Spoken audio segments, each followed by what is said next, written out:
Jom tengok soalan ni. Soalan ini dari Selangor 2024, set 1, kertas 1, soalan 9. So, tajuk dia adalah pilih atau hutang gabungan.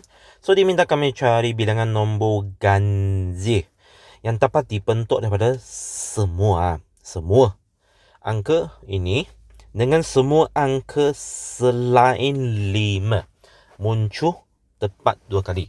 So, maksud dia adalah dia guna semua nombor, tapi 5 tu dia tak muncul 2 kali. So bermaksud nombor lain dia muncul 2 kali ah. Okey. So bermaksud di sini dia suruh kami cari bentuk nombor ganjil lah. Okey. So nombor ganjil bermaksud 5 ni dia mesti mau berada di paling belakang. Okey. So sekarang ada berapa objek?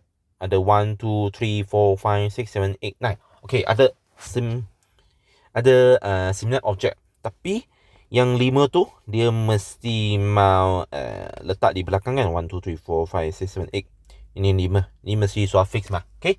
So bermaksud kami mau susun di sini. Okay. So untuk soalan A ni susunan dia okay 8 faktorial. Okay. Tapi dalam tu dia ada repeat kan. Ada repeat 2 2, ada 4 4, ada 6 6, ada 8 8. Okay. So bermaksud sini kamu boleh tulis 2 faktorial, lepas tu kuasa 4 boleh lah. So sini bermaksud kamu akan dapat 2520.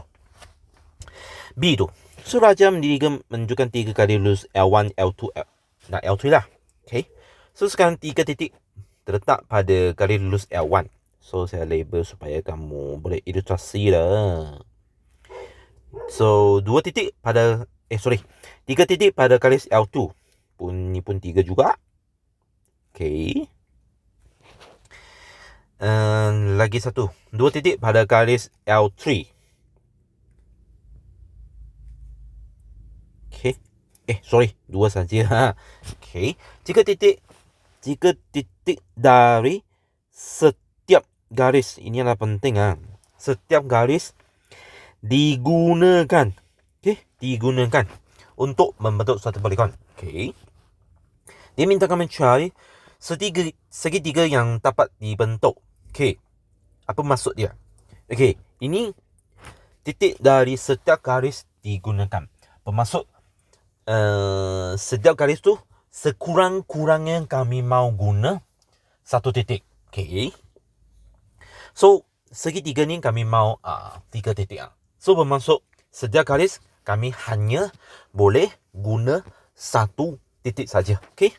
So saya tulis ikut garis lulus dia. Bermaksud saya start dengan L1, L2, L3 lah. Okay. So bermaksud L1 saya pilih 1, bermaksud 3C1. L2 saya pun pilih 1, bermaksud 3C1. L3 saya pun pilih 1, bermaksud 2C1. So this one will get 18. Okay. B2. Segi 4 yang dapat dibentuk. So segi 4 kami mau guna 4 titik lah. Kami cakap 4 pucuk. Okay. So sekarang kami fokus. Kami tengok yang garis lulus yang mempunyai titik yang paling kurang, iaitu garis lulus L3 lah. So dia ada 2 titik saja. So kami boleh bagikan dia kepada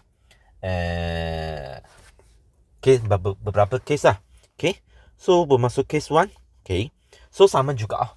Saya pun ikut urutan dia lah. Bermaksud L1, bilangan titik yang digunakan pada L1, L2, L3. Okay. So bermaksud kami utamakan yang L3 dulu. So katakan dia guna 1. Okay. So bermaksud untuk kali lulus L1 dan L2 dia boleh mungkin ini guna 1, ini guna 2, atau case 2, atau yang kali lulus pertama dia guna 2, ini guna 1. Boleh. Okay. So sini saya kira secara asing lah, kasih kamu tahu dulu. Okay. So sini ada 3C1 darab 3C2 darab 2C1. Okay. So sini kamu akan dapat nilai dia. Okay. Tapi sini nanti saya terus gabungkan lah. Okay. So untuk yang ni saya dapat 3C2 darab 3C1 darab 2C1. Ada lagi case tak? Ada. Case 3. Bermaksud kali lulus ketiga tu kami terus guna 2 lah. So bermaksud Kali lulus pertama kami guna 1.